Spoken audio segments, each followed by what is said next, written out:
Satu, dua, tiga. Panganjali. Om Swastiastu.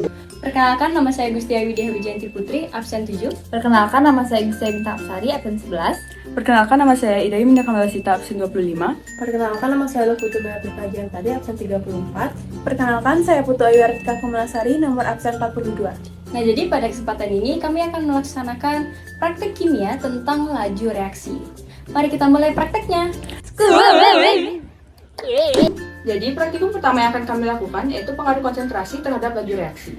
Adapun alat dan bahan yang kami butuhkan yaitu Yang pertama ada stopwatch, yang kedua ada cuka, yang ketiga ada 3 buah balon, yang keempat ada soda kue, lalu selanjutnya ada 3 botol isi 1000, lalu ada gelas ukur, corong, dan juga sendok. Jadi, mari kita mulai praktikumnya. Langkah-langkah kerjanya, yang pertama, beri label pada masing-masing botol dengan label A, B, dan C. Yang kedua, masukkan 100 ml asam cuka ke dalam masing-masing botol yang sudah diberi label tadi. Yang ketiga, siapkan 3 buah balon dan masukkan soda kue ke dalam balon tersebut dengan takaran balon A 0,5 sendok makan, balon B 2 sendok makan, dan balon C 1 sendok makan. Kemudian, pasangkan balon ke mulut botol tanpa mencampurkan soda kue terlebih dahulu. Yang kelima, jika sudah diisi soda kue, tuangkan soda kue ke dalam cuka dan sambil hitung waktu balon tersebut hingga mengembang. Dan yang terakhir, ingat catat waktu dan amati perubahan balon yang terjadi.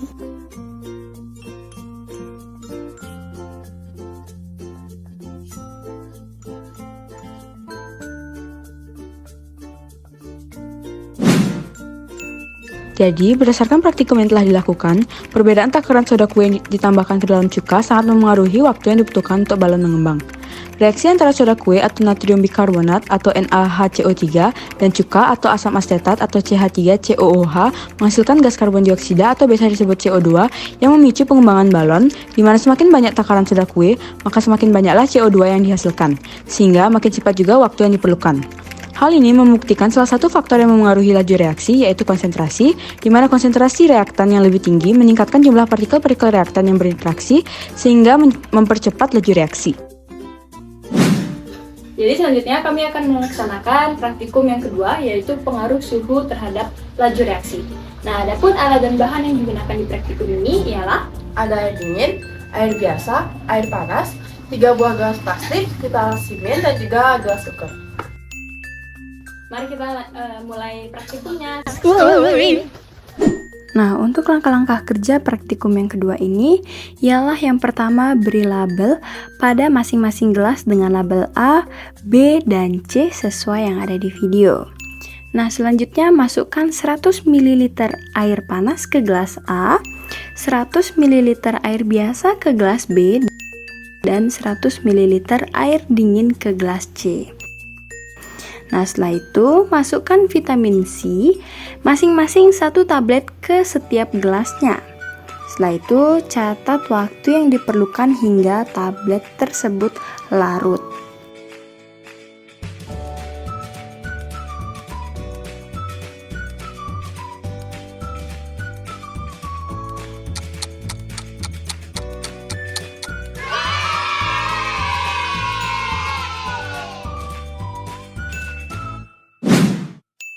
Jadi, perbedaan suhu air sangat memengaruhi dalam proses pelarutan tablet vitamin. Hasil praktikum menunjukkan gelas dengan suhu air tertinggi akan mengalami pelarutan tercepat. Hal ini sesuai dengan prinsip dasar bahwa kenaikan suhu memiliki energi termal yang lebih tinggi yang mempercepat gerakan molekul air, sehingga memungkinkan interaksi yang lebih efektif antara molekul air dan molekul zat terlarut pada vitamin. Suhu merupakan salah satu faktor yang memengaruhi laju reaksi karena memengaruhi energi kinetik molekul yang kemudian mempercepat kecepatan tumbukan dan pembentukan produk. Selanjutnya, praktikum yang ketiga, pengaruh luas permukaan terhadap laju reaksi. Adapun alat dan bahan yang kita butuhkan antara lain Cuka, gelas ukur, 3 buah gelas plastik, dan juga kulit telur yang sudah digerus. Dan jangan lupa kita perlu stopwatch. Yuk kita mulai praktikumnya. Langkah kerja praktikum yang ketiga. Langkah pertama, beri label pada masing-masing gelas dengan label A, B, dan C. Langkah kedua, Masukkan asam cuka masing-masing sebanyak 100 ml di setiap gelasnya. Langkah yang ketiga, timbang 5 gram kulit telur sebanyak 3 kali.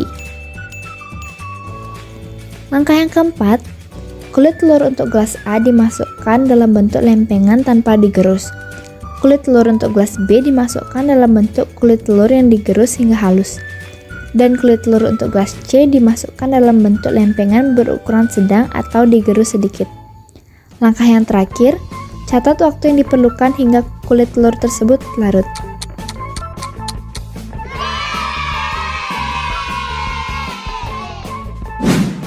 Jadi, ukuran kulit telur sangat memengaruhi dalam proses pelarutan dalam asam cuka. Kulit telur mengandung kalsium karbonat atau CaCO3 yang mampu larut dalam cuka atau asam asetat atau CH3COOH, di mana dalam praktikum ini menunjukkan bahwa kulit telur yang tergerus halus akan mengalami proses pelarutan tercepat. Proses penggerusan memecahkan struktur fisik kulit telur menjadi potongan-potongan kecil atau serbuk yang secara efektif meningkatkan luas permukaan kulit telur sehingga meningkatkan lebih banyak molekul cuka untuk berinteraksi dengan kulit telur secara bersamaan, di mana meningkatkan laju reaksi. Hal ini juga sesuai dengan prinsip hukum laju tumbukan, di mana kecepatan reaksi bergantung pada jumlah tumbukan yang efektif antara molekul-molekul reaktan. Praktikum ini juga menunjukkan faktor luas permukaan terhadap laju reaksi. Jadi selanjutnya praktikum yang keempat berjudul pengaruh katalis terhadap laju reaksi. Adapun alat dan bahannya ada Yang pertama ada cuka, lalu ada pemutih pakaian, gelas ukur, peniti, dan juga 3 buah gelas plastik. Mari kita mulai ke praktikum. Langkah-langkah pengerjaan praktikum 4, pengaruh katalis terhadap laju reaksi. Nah, yang pertama, beri label pada masing-masing gelas dengan label A, B, dan C. Lalu selanjutnya, masukkan pemutih pakaian masing-masing 50 ml ke dalam gelas A dan B, kemudian masukkan asam cuka masing-masing 50 ml ke dalam gelas B dan C. Lalu selanjutnya, masukkan peniti masing-masing 1 buah ke setiap gelasnya.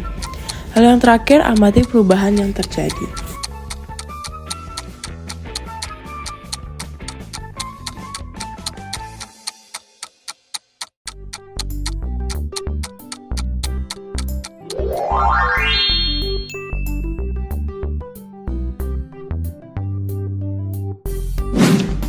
Jadi, adanya asam cuka dalam gelas B sangat membantu proses pengkaratan pada peniti.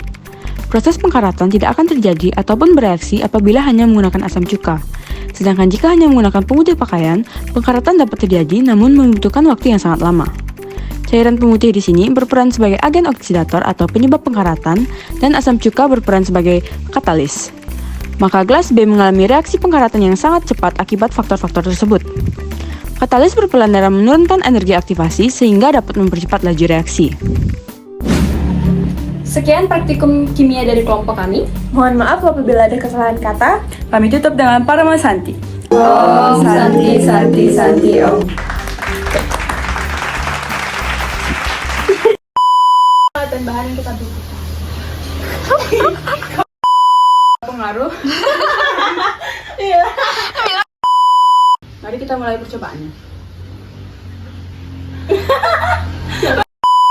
Mari kita mulai praktik.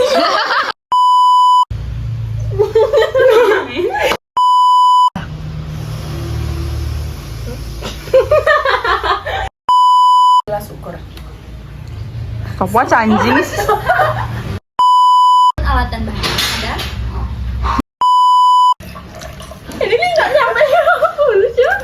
Itu 100 mili, tapi jadinya cuman Stop. kurang coy. Perkenalkan, nama saya Idemina Falsa. Kenapa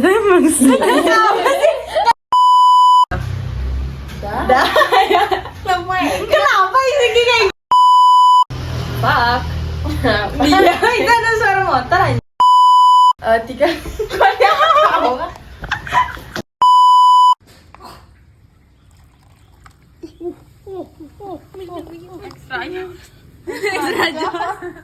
Dari atas harus lihat perubahan. Harus lihat perubahan ini. Bapak yang ini campur ini kan?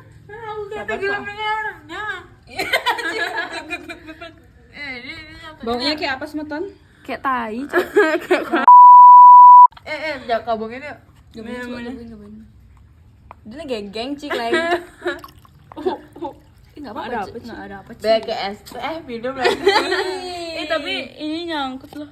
Jadi kayak tapi dia nggak karatan, Pak. Cuma kayak dia berubah doang.